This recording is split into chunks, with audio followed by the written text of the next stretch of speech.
नमस्कार, मैं रवीश कुमार। 6 जून की शाम राहुल गांधी ने एक इमरजेंसी प्रेस कॉन्फ्रेंस की और मांग की कि 3 जून को शेयर बाजार उछला और 4 जून को धड़ाम से गिर गया। ये किसे फायदा पहुंचाने के लिए हुआ होगा? बीजेपी के नेताओं ने कहा कि शेयर बाजार में उछाल आएगा, इस चक्कर में जनता का 30 लाख करोड़ डूब गया। दूसरी तरफ कुछ लोगों को हजारों लाखों करोड़ों का फायदा हुआ होगा। राहुल गांधी ने कहा कि हम इसकी जांच की मांग करते हैं, चाहते हैं कि प्रधानमंत्री नरेंद्र मोदी, गृहमंत्री अमित शाह एग्जिट पोल और विदेशी निवेशकों के खिलाफ जांच हो। राहुल ने यह भी कहा कि बीजेपी के चोटी के नेताओं ने यह घोटाला किया होगा, वे भी इस स्कैम में शामिल हो सकते हैं। इसलिए हम जानना चाहते हैं कि क्या वाकई में एग्जिट पोल हुआ, क्या वाकई में लोगों को फील्ड में भेजा गया, उनकी प्रक्रिया क्या थी, सवाल क्या थी, यह सब हम जानना चाहते हैं और देखना चाहते हैं कि इस खेल में प्रधानमंत्री मोदी और गृहमंत्री अमित शाह शामिल तो नहीं हैं। इसलिए इसकी जांच संयुक्त संसदीय समिति से होनी चाहिए, क्योंकि यह मामला अब काफी बड़ा हो गया है। पहली बार हमने नोट किया कि चुनाव के समय प्रधानमंत्री ने, होम मिनिस्टर ने और फाइनेंस मिनिस्टर ने स्टॉक मार्केट पर टिप्पणी दी। प्रधानमंत्री ने 2-3 बार, 4 बार देश को कहा कि स्टॉक मार्केट तेजी से आगे बढ़ने जा रही है। होम मिनिस्टर ने सीधा कहा कि 4 जून को स्टॉक मार्केट आसमान में जाएगी, लोगों को खरीदना चाहिए। और यही मैसेज फाइनेंस मिनिस्टर ने दिया। तो ये क्रोनोलॉजी है। अमित शाह कहते हैं बाय शेयर्स बिफोर 4 जून। 19 में नरेंद्र मोदी जी कहते हैं stock market will break records on June 4। फिर 28 मई को रिपीट करते हैं। 1 जून मीडिया झूठे एग्जिट पोल रिलीज करती है। बीजेपी का ऑफिशियल जो इंटरनल सर्वे था वो उनको 220 सीट दे रहा था। तो ये इंफॉर्मेशन बीजेपी के लीडर्स के पास था। इंटेलिजेंस एजेंसीज ने 200 और 220 के बीच में सरकार को बताया था कि उनकी सीट्स आ रही हैं।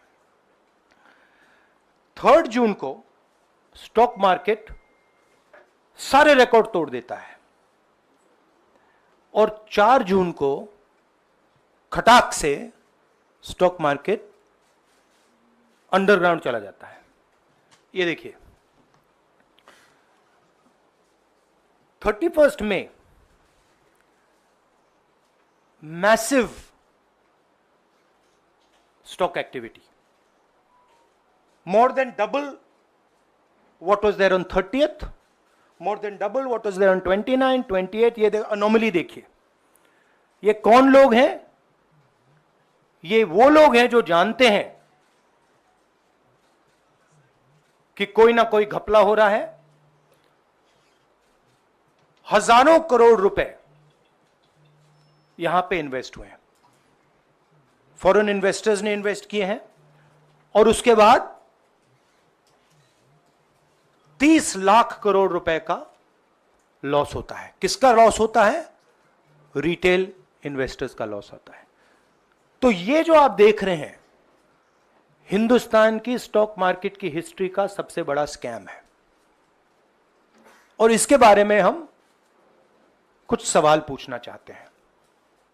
प्रधानमंत्री ने देश की जनता को इन्वेस्टमेंट एडवाइस क्यों दी और 5 करोड़ परिवारों को जो इन्वेस्ट करते हैं उनको प्रधानमंत्री ने, होम मिनिस्टर ने स्टॉक खरीदने का आदेश क्यों दिया? दूसरा, दोनों इंटरव्यूज जो किए गए थे वो अदानी जी के जो चैनल्स हैं उनको दिए गए थे। उन पर सेबी का इन्वेस्टिगेशन हो रहा है, तो उन चैनल्स का क्या रोल है।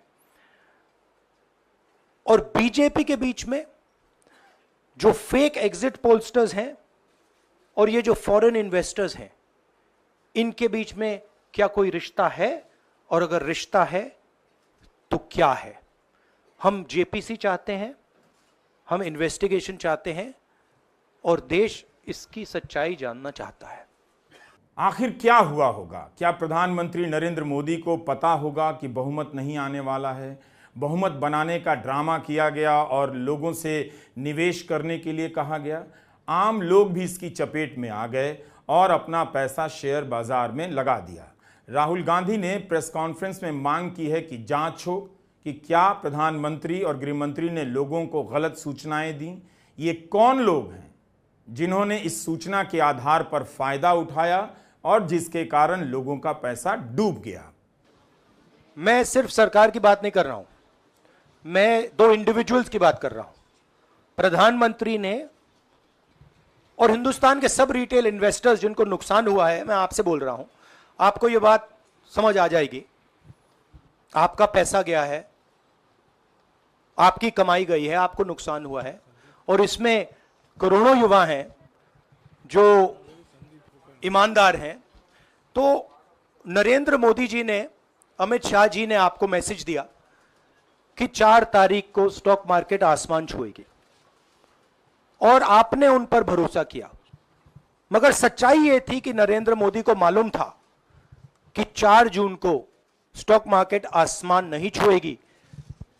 4 जून को स्टॉक मार्केट का जबरदस्त नुकसान होने जा रहा है, क्योंकि उनके पास इंटेलिजेंस की रिपोर्ट थी और बीजेपी का जो इंटरनल असेसमेंट था 220 सीट का, वो उनके हाथ में था। तो मेरा यह सवाल है, और मैं आपसे इन्वेस्टर से कहना चाहता हूं कि आपको जो चोट पहुंची है, जो आपको दर्द हुआ है, वो चोट नरेंद्र मोदी जी और अमित शाह के बयान ने आपको पहुंचाई है। और हजारों करोड़ रुपए किसी ना किसी ने चोरी की है। वो आपके जेब से गए हैं, रिटेल इन्वेस्टर्स के जेब से गए हैं। तो मैं चाहता हूं, आपके लिए बोल रहा हूं, मैं आपके लिए बोल रहा हूं कि इन्वेस्टिगेशन होना चाहिए, पता लगाना चाहिए कि प्रधानमंत्री जी ने, होम मिनिस्टर ने आपको यह गलत इंफॉर्मेशन क्यों दी, और ये कौन लोग हैं, इन्वेस्टर्स जो हैं, फॉरेन इन्वेस्टर्स हैं, जिन्होंने इस दिन फायदा उठाया। ये देखिए ग्राफ है, ये रेड चार्ट जो है, इसको देख लीजिए। ये नॉर्मल ट्रेडिंग है, ये नॉर्मल ट्रेडिंग है, ये ग्रे वाली नॉर्मल ट्रेडिंग है, और ये जो ट्रेडिंग है ये अबनॉर्मल ट्रेडिंग है, ये 2-3 गुना है, और फिर ये हुआ है नुकसान। तो ये नरेंद्र मोदी जी और अमित शाह से मैं पूछ रहा हूं कि आप में इसमें आपका क्या रोल था, और रिटेल इन्वेस्टर्स के लिए पूछ रहा हूं। क्या सच सच बताइएगा, क्या आपने भी प्रधानमंत्री मोदी और गृहमंत्री अमित शाह की बातों पर भरोसा किया, शेयर बाजार में लगा दिया और पैसा डूब गया? नहीं बताना चाहते, आपकी मर्जी, लेकिन डूब गया है जरूर बताइए ताकि हम दूसरों को बता सकें। इतना भरोसा इन दोनों पर कभी मत कीजिए। पूछ लीजिए कि चुनाव में प्रधानमंत्री जी आप इतना व्यस्त हैं, आपको कैसे पता 4 जून को शेयर बाजार में क्या होने वाला है? कैसे कह रहे हैं कि 4 जून को शेयर बाजार उछल जाएगा? क्या वे प्रधानमंत्री के साथ साथ स्टॉक ब्रोकर का भी काम करते हैं? अगर करते हैं तो पूछिए कि खुद करते हैं या उन्हें कोई इनपुट देता है। यह भी पूछिए कि उन्होंने किस किस शेयर में पैसे लगाए हैं, उन्हें किसने ये जानकारी दी कि 4 जून को शेयर बाजार में उछाल आने वाला है। क्या ये किसी छोटे से गिरोह का खेल होगा कि पैसा बनाते हैं? आप अपने आप भरोसा करें तो ठीक बात है, लेकिन अगर आपने प्रधानमंत्री मोदी और गृहमंत्री अमित शाह पर भरोसा कर शेयर में पैसे लगाए हैं, वो डूबा है, तो इसकी जांच तो होनी चाहिए। ये पैसा कहां डूबा, किन शेयरों का डूबा, उसका अध्ययन तो कीजिए। आपने अगर अदानी समूह में लगाया तो डूब गया होगा, सरकारी कंपनियों में लगाया कि सरकार आ रही है तो डूब गया होगा। 4 जून को सबसे अधिक इन्हीं में गिरावट आई है। जिन लोगों ने भी पैसा लगाया होगा वे बड़े बेवकूफ़ बने होंगे। धर्म के नाम पर बेवकूफ़ तो बन ही रहे थे, अब पैसे के नाम पर भी बन रहे हैं। उसमें अदानी इन्वॉल्व हो सकता है, मगर ये अदानी से बहुत बड़ी चीज़ है। इसमें बीजेपी के सबसे बड़े नेताओं ने कहा है, रिटेल इन्वेस्टर्स को मैसेज दिया है कि आपको स्टॉक खरीदना चाहिए। उनके पास इंफॉर्मेशन थी कि एग्जिट पोल्स गलत हैं, उनके पास इंफॉर्मेशन थी कि बीजेपी को फुल मेजॉरिटी नहीं मिलने वाली है, और वो जानते थे 3 जून को और 4 जून को क्या होने वाला है। कितने का 30 लाख, कितना 30 लाख करोड़ का नुकसान हुआ है, कितने का 30 लाख करोड़ रुपए का नुकसान हुआ है, और हजारों लाखों करोड़ रुपए का चुने हुए लोगों को फायदा हुआ है। और हम इंक्वायरी चाहते हैं प्रधानमंत्री पर, होम मिनिस्टर पर, जिन्होंने एग्जिट पोल किया उन पर, और ये जो फॉरेन इन्वेस्टर्स हैं उन पर। बट मुझे लगता है कि जो पहले राजनीतिक सिचुएशन थी, जिस इंप्यूनिटी के साथ प्रधानमंत्री पहले काम करते थे, मुझे लगता है वो अब खत्म हो गया है, तो दूसरा नतीजा आएगा। 4 जून शेयर बाजार के लिए यह 4 साल का सबसे खराब दिन साबित हुआ। जिस प्रधानमंत्री ने पूरे चुनाव में नौकरी की बात नहीं की, आपकी कमाई की बात नहीं की, उन्होंने शेयर मार्केट में पैसा लगाने की बात की। गृह मंत्री अमित शाह ने भी की, इन्हीं दोनों ने की। कहा कि 4 जून को शेयर बाजार ऊपर जाएगा। समझदार लोगों ने तो 3 जून को ही पैसा निकाल लिया, लेकिन जिस किसी ने प्रधानमंत्री की बात पर भरोसा कर बाद में पैसा लगाया होगा, या एग्जिट पोल के आंकड़ों से उत्साहित होकर लगाया होगा, सोचा होगा कि 4 को डबल हो जाएगा, वो बर्बाद हो गया होगा। क्योंकि 4 को शेयर बाजार 3000 अंक से ज्यादा नीचे गया।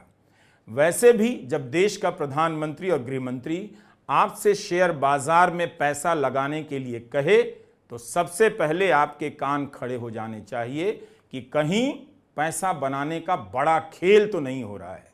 और उस खेल में कौन शामिल है? भारत सरकार के पूर्व सचिव और पूर्व आईएएस अधिकारी EAS शर्मा ने आर्थिक मामलों के सचिव को पत्र लिखा है कि यह बात परेशान करने वाली है कि प्रधानमंत्री मोदी ने शेयर बाजार में उछाल की बात की, यानी लोगों को इशारा किया कि वे शेयर बाजार में निवेश करें और फायदा होगा। 3 जून को शेयर बाजार में जबरदस्त उछाल आया और 4 जून को उससे भी ज्यादा गिरावट आ गई। इससे छोटे निवेशक बर्बाद हो गए। लोगों ने भरोसा कर लिया, हो सकता है पीएम मोदी को कुछ पता हो, वे शेयर बाजार में पैसा लगाने का संकेत दे रहे हैं। शर्मा ने अपने पत्र में लिखा है कि पीएम को किसने ये जानकारी दी, इनपुट दी, उसका पता लगाकर उस पर मुकदमा चलाया जाना चाहिए। सेबी को भी जांच करनी चाहिए। तृणमूल कांग्रेस के राज्यसभा सांसद साकेत गोखले ने पत्र लिखा है कि सेबी एक्सिस माई इंडिया की जांच करे। उसने बीजेपी को ज्यादा नंबर दिए, लेकिन जब रिजल्ट आया तो कुछ और निकला। ज्यादा नंबर देने से लोगों में आशा जगी और प्रधानमंत्री ने भी कह दिया शेयर बाजार उछलेगा। तो इसके पीछे किसने खेल खेला, इसकी जांच होनी चाहिए। जिन लोगों ने 3 जून को शेयर बेचकर पैसा बनाया है वो कौन है? यही नहीं, उन्हीं लोगों ने जब शेयर बाजार गिरने लगा होगा तब फिर से निवेश किया होगा, कम दाम पर शेयर उठाए होंगे, फिर से पैसा बना लिया होगा। लेकिन जिन्होंने लगाकर इंतजार किया होगा कि 4 को डबल हो जाएगा, वो तो बर्बाद हो गए। साकेत गोखले ने लिखा है कि क्या ऐसी कोई कंपनी हो सकती है, कोई ग्रुप हो सकता है जिसका संबंध बीजेपी से हो या एक्सिस माई इंडिया से हो, इसकी जांच होनी चाहिए। क्योंकि बीजेपी ने एक्सिस माई इंडिया से भी सर्वे कराए हैं। कांग्रेस के प्रवक्ता हैं पवन खेड़ा, उन्होंने एक न्यूज चैनल पर प्रदीप गुप्ता एक्सिस माई इंडिया के जो हैं उनको सामने से डांटा और कहा कि आपने जो किया है वो पाप की श्रेणी में आता है। लाखों लोग बर्बाद हो गए, उसका कौन जिम्मेदार है? सोच कर देखिए, बीजेपी की जीत का भरोसा इस हाल में कोई भी कर सकता था। इतनी जांच एजेंसियां, गोदी मीडिया और एग्जिट पोल, और न जाने कितने लोगों ने अपनी मेहनत की कमाई शेयर मार्केट में उस दिन लगा दी। मतलब इससे बड़ा धोखा तो कुछ और नहीं हो सकता।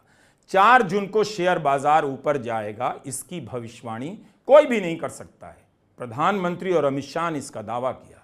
शेयर बाजार के जानकार तो ऐसा नहीं करेंगे, क्योंकि उन्हें पता होता है कि किसी भी कंपनी का शेयर ऊपर चढ़ता है या नीचे आता है या मोदी के कारण नहीं होता है, और ना मोदी के कारण होना चाहिए।